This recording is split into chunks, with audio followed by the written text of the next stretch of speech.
Diyos maray na hapon mga kabarag. Andito tayo ngayon sa parokya ni Father Angki dito sa Payak, Batuca, Marinsur. At ngayon, didiskubrihin natin ang kalsada mula dito, mula sa Balatan hanggang sa San Juan Bato. Mayroon daw ditong kalsada at first time nating padaanan ang kalsadang ito kasi marami ring nagtatanong kung mayroon bang shortcut o mayroon bang dadaanan papuntang galing Balatan papuntang San Juan Bato or vice versa. Ang San Juan Bato mga kabarag ay ang kalsada na nag-uugnay sa Nabwa, Bato at Libon Albay. So kaya ayan, dadaanan natin, ihatid tayo ni Father Angki hanggang doon lang sa simentado kasi mayroon daw dyan na hindi pa simentado pero maikli lang naman. So kaya makikita natin yan. Okay.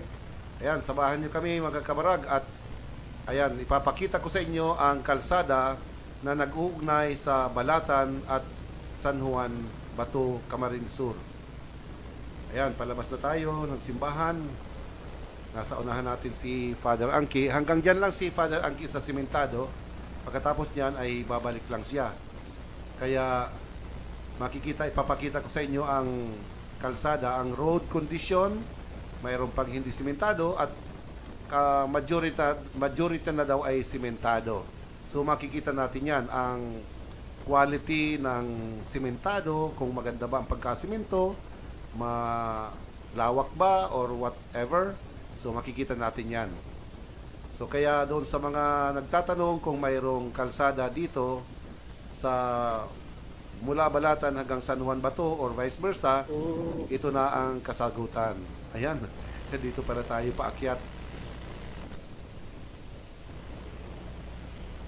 Ayan, paakyat ng paakyat. So, mataas pala ang dadaanan dito.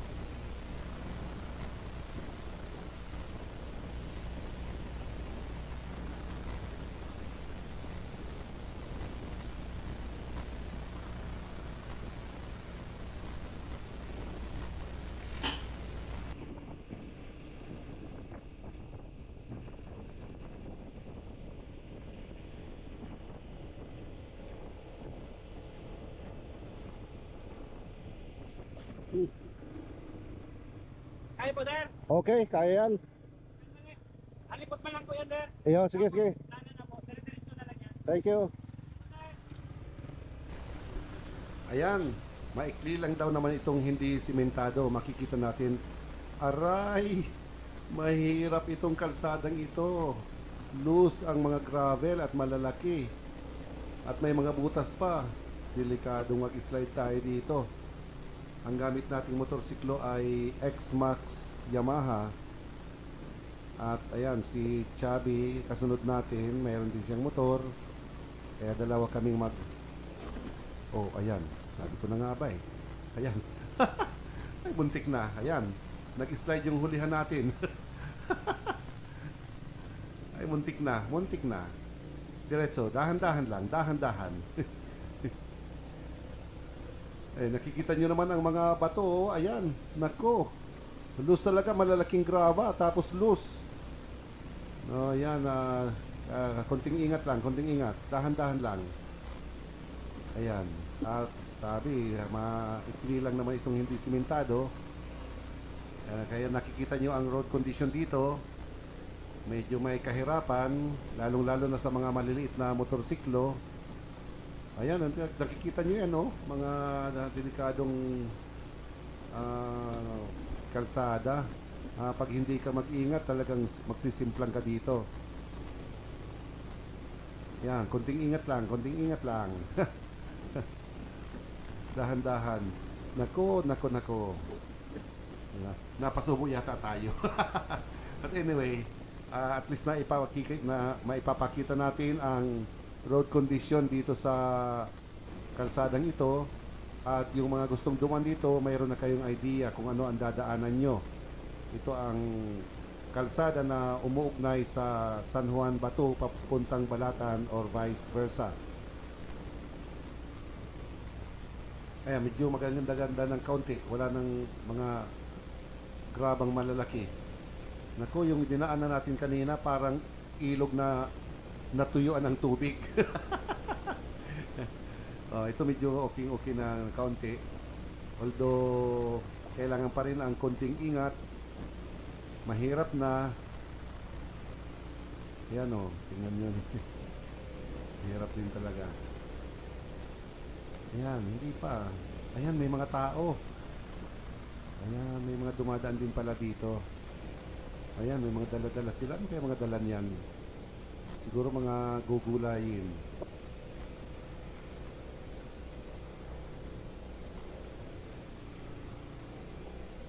Kung ganito ang kalsada, medyo ayos lang ito. Hindi lang ganun sa kanina. Nako, mahirap.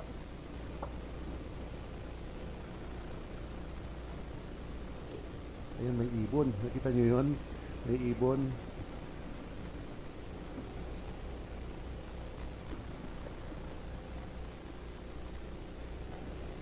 Ayan, may mga tao rin pala dito. Oo, naglalakad lang sila. Saan kayo galing ang mga ito? Baka galing yun sa Legazpi. Naglalakad lang sila. Yun, mahirap din dito. Ayan. Hindi pare-parehas. May mga butas kasi sa gitna. Kaya kailangan talagang maiging pag-iingat ang kailangan. Kasi kung hindi, tingnan mo yan, may mga butas sa gitna. Pag nagkamali ka, mag-i-slide ka. Pag nag-slide, sempleng. Binking, simpleng. Ayan. Kaya mahirap din pala talaga. Pero okay lang. At least hindi kagaya kanina na talagang loose yung mga gravel. At malalaki pa. Nakakatakot yung magmotorsiklo doon. At itong motorsiklo natin hindi pa naman design para sa ganong klaseng kalsada. Pero ito okay na to. Kaya na to ng motorsiklo natin.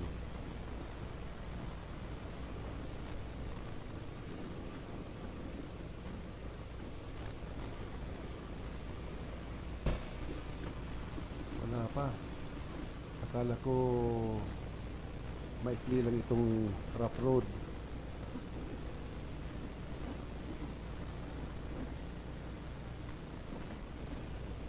So siguro mag-1 kilometro na rin ito na hindi simentado.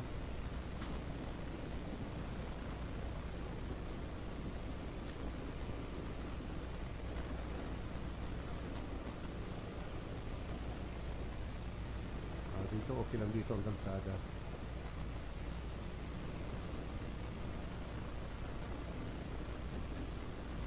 One way pala ito sa parte ito.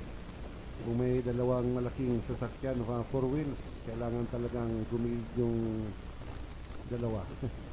Yung isa.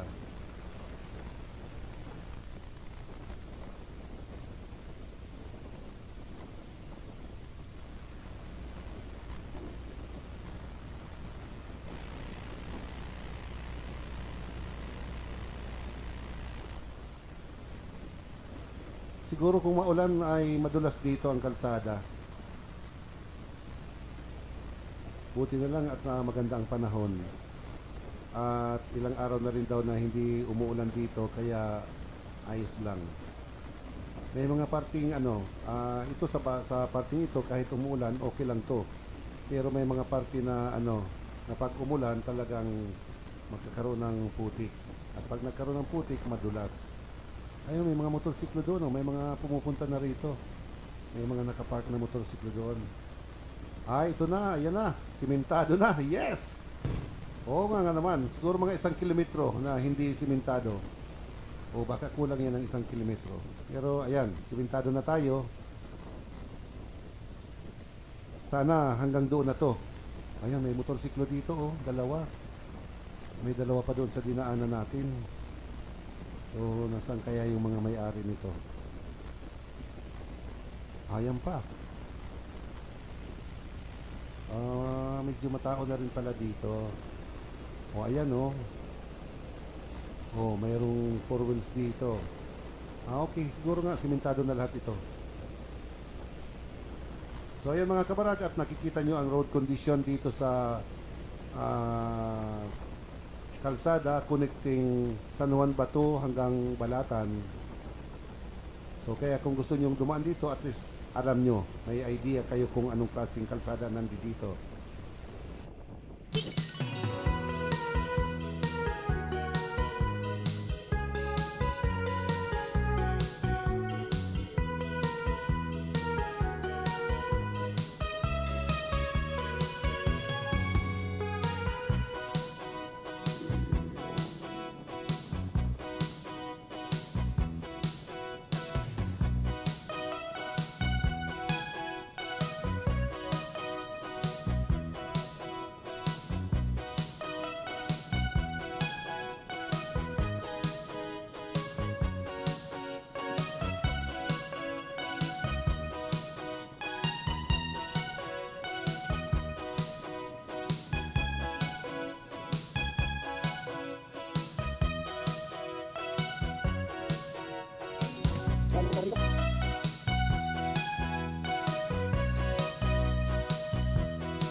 Ayan mga kabarag, dito pala ito lumalabas sa Barangay Guyudan, Batu, Camarines Sur.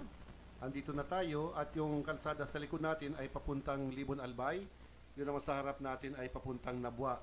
So at yan, ipinakita ko sa inyo ang lagusan, ang kalsada mula dito sa Guyudan papuntang Balatan. So maraming salamat sa panonood.